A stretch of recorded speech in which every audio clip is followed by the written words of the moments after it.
Саламатсызбы? Биздин каналга катталып, акыркы жаңылыктардан кабардар болуңуздар. Асман шаарын куруу боюнча мамлекеттик дирекция түзүлдү.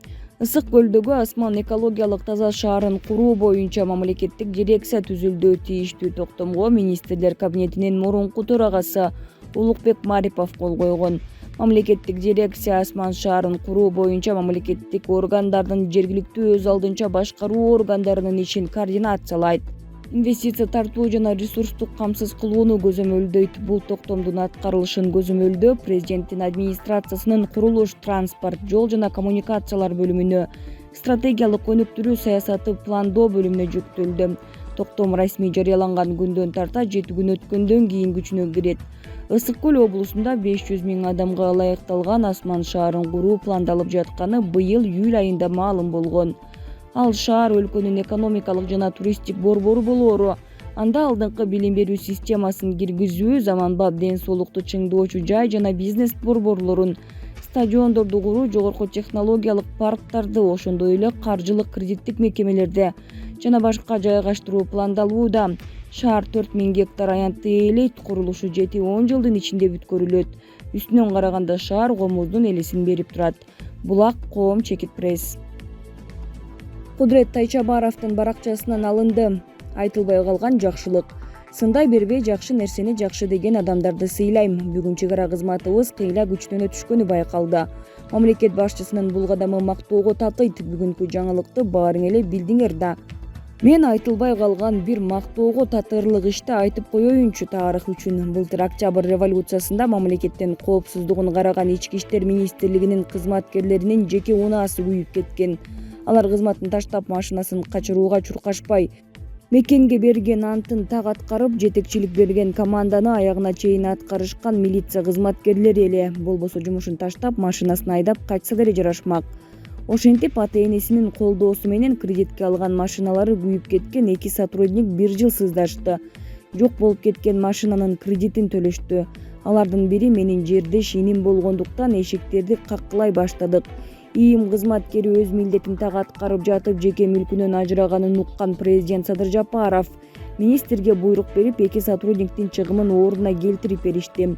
Машинанын акчасын алган кызматкерлердин үнү көккө жетип, мекен үчүн кызмат өтөгөндөрүнө сыймыктанып жатышканын жашырышпады.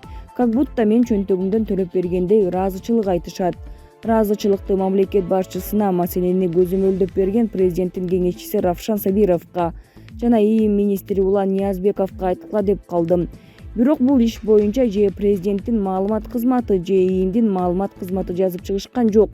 Ушул убакытка чейин унчукпай отуруп чыдай албадым. Карапайым кызматкерлердин ыраазычылыгы бүт форма кийген орган кызматкерлеринин ыраазычылыгы катары айтып коюуну туура көрдүм. Садыр Жапаров балким кээ бир нерсеге маани бербеши мүмкүн. Бирок мекен үчүн эч нерсесин аябаган адамдарды жакшы колдоорун байкап жүрөбүз. Машинасы күйүп кеткен милиционерлердин атынан дагы бир ирет ыраазычылык. Бактыгүл Иманбек кызы. Камчыбек Ташиев: биз Туркиядан байрактар дрондорун сатып алдык.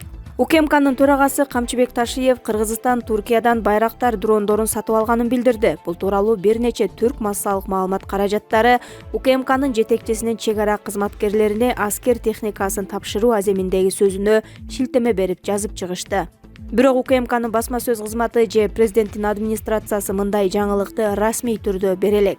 Хаберлер порталы Ташиевдин сөзүн келтирип, буга чейин Кыргызстан аскер техникасын жардам катары гана кабыл алып келген, бирок мындан ары керектүү болгондорду өзү сатып алууга дарамети жетет деп жазган. Бул ирет биз аскер техникасын бюджеттин каражатына сатып алдык. Бүгүнкү күндө мамлекетте ошондой мүмкүнчүлүк пайда болду. Баш аягы 40 бронетранспортерге 300 миллион сом сарпталды деп билдирген Ташиев. Дагы бир түрк порталы бронетранспортерлер байеден сатып алынганын кошуп жазган. Андан тышкары аталган портал Ташиевдин дрондор тууралуу сөзүн кененирээк берген. Учурда Туркия биз үчүн байрактар аскер дрондорун чогултууда. Бүгүнкү күндө дүйнөнүн 5 эле өлкөсүнө сатылат. Кыргызстан ошолордун катарына кирет. Дрондорду жакын арада биздин мамлекетке жеткирип беришет, деди Ташиев. Андан тышкары бул дрондорду башкара турган адамдар Туркияда окутуудан өтүп жатканын кошумчалады. Ташиевдин айтымында Кыргызстан Россиялык Орлан 10 дрондорун да сатып алган. Алар байкоо жүргүзүүгө ылайыкталган. Сөзүн жыйынтыктап, чет өлкөдөн снайпер винтовкалары келе турганын дагы айткан. Кыргызстанга канча аскер дрону жана канча байкоо жүргүзүүчү дрондор алынып келинет таксандары белгисиз. Ошондой эле буларды сатып алууга бюджеттен канча каражат бөлүнгөнү жөнүндө маалымат жок. 2019 жылдагы маалыматтарга ылайык Украина Туркиядан аскер дрондорун сатып алганда алардын баасы $69 миллион болчу. Анын курамына 6 дрон, 3 башкаруу станциясы жана кошумча жабдыктар кирет. 2 жылдын ичинде баасы өзгөрүшү мүмкүн. Булак Кактус Медиа. Ооганстандан аял спортчулар чыгарылды. Футбол жана баскетбол боюнча аялдар командасына тиешеси бар 60 оогандык жаран өлкөсүнөн чыгарылып, Катарга жеткирилди. Алардын көбү аялдар жана балдар. Бул тууралуу Эл аралык футбол федерациясы 21 октябрда билдирди. Уюм Катар бийлигине айырылуу топко кирген бул адамдардын коопсуздугун камсыздап, колдоп бергени үчүн ыраазычылык билдирди. Өткөн аптада FIFA Катар өкмөтү менен биргеликте Ооганстандан 100дөй футболчуну, анын ичинде аялдар командасынын мүчөлөрүн үй бүлөлөрү менен чыгарып кетүүнүн үстүндө иштеген. Ооганстандагы бийликти талиптер басып алган август айынан бери ондогон спортчулар өлкөдөн чыгып кетишти. Аларды Австралия, Пакистан, Британия, Португалия жана башка мамлекеттер кабыл алышты. Талибан кыймылы бийликте турган 1996-2001 жылдары кыз келиндерге мектепке барууга, иштегенге жана спорт менен алектенүүгө тыюу салынган. Талиптер бул жолу бийликке келгенде аялдардын укуктарын шариятка ылайык сактоого убада берген. Бирок Бириккен Улуттар уюму баштаган укук коргоо уюмдары кыз келиндердин билим алуу, жумушка баруу сыяктуу укуктары чектелип жатканына айыптап келишет. Талибан кыймылы аялдар спорту тууралуу өз саясатын коомчулукка жарыялаган эмес. Бирок маданият боюнча комиссиянын жетекчи орун басары Ахмадулла Вайсик сентябрда билдиргендей, ооган аялдарына спорт менен алектенгенге уруксат берилбеши мүмкүн. Булак Азаттык.org. Талибан журналисттерге кол салды. Бир нече батыш маалымат каражаттары жазгандай, Талибандын согушкерлери Кабулда аялдардын жумушунан жана билим талап кылган митингин чагылдырган бир нече журналистке кол салышты. 21 октябрда 20дай оогандык аялдар өз укуктарын коргоо үчүн көчөгө чыгышты. Талибан кийлигише электе демонстранттар билим берүүнү саясатташтырбагыла деген урандарды көтөрүп чыгышты. Бир убакта талиптердин мүчөсү чет элдик фотографты мылтыктын учу менен уруп тепкилеп салган. Франс пресс агенттигинин кабарлашынча, дагы бир согушкер журналистке муштумун тийгизген. Маалымат агенттигинин маалыматы боюнча, демонстрацияны чагылдырган кеминде дагы 2 журналист согушкерлердин чабуулуна кабылган. Талибан эч кимди сыйлабайт. Журналисттер да, чет өлкөлүк да, жергиликтүү да, аялдар да, деди нааразычылык акциясынын уюштуруучуларынын бири Захра Мухаммадде.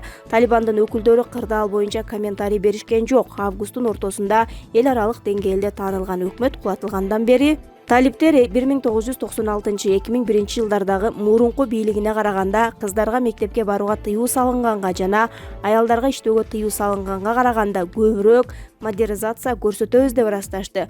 Окуу жана спорт менен машыгуу. Бириккен Улуттар уюму жана адам укугун коргоочу уюмдар Афганистандын жаңы режимин бул убадаларды кеңири бузууга айыпташты. Ооганстандын 34 провинциясынын 5-өндө гана кыздарга орто мектептерде окууга уруксат берилген жана аялдардын басымдуу көпчүлүгүнө жумушка кайтып келбөө буйругу берилген. Булак Наждак. Росгеологиянын башкы директору Сергей Горков Россия Федерациясында жана бүтүндөй дүйнөдө муңайдын корунун түгөнгөнүн жарыялоого шашылбоого чакырат. Технологиялар иштелип чыккандан кийин муңай жетиштүү болот, деди бөлүмдүн башчысы РБК басылмасына берген маегинде. Ал ири кендер ачыла электигин айтып, бирок компаниялар азырынча 500 метрден ашык тереңдикте муңай өндүрө электигин кошумчалады. Дүйнөлүк океанды изилдөө 10% гана түзөт. Башкача айтканда, биз кандай байлыгыбыз бар экенин толук түшүнө элекпиз, деди Горков. Росгеологиянын башчысы 1980 жылдары Атүгүл фильмдерде муңай 2020 жылы сөзсүз түгөнөрүн айтышканын, бирок ошондон бери дүйнөлүк индустрия өндүрүштү гана көбөйткөнүн эске салды. Булак апта. Тогуз-Тороодо автоунаалар жүргүнчүлөрү менен кар алдында калды. Тогуз-Торонун Сары Кыр ашуусунда бир жеңил машина жана 2 жүк ташуучу автоунаа айдоочулары жана жүргүнчүлөрү менен кар алдында калды. Арасында балдар да бар. Бул тууралуу Азаттыкка Өзгөчө кырдаалдар министрлигинин Жалал Абад областык башкармалыгынын басма сөз кызматкери Ислам Жолборсбек уулу билдирди. 22 октябрда түш ченде куткаруучулар тийиштүү техникалар менен окуя болгон жерге жөнөп кетишкен. Жалал Абад Казарман жолу жылына суук түшкөндө 5 ай жабык болуп, Тогуз-Тороо район тургундары башка аймактарга нарын аркылуу катташат. Аба ырайы кескин өзгөрүп, кар калың жаагандыктан жана бороондон улам Бишкек Ош жолунда да чектөө киргизилди. Булак Азаттык.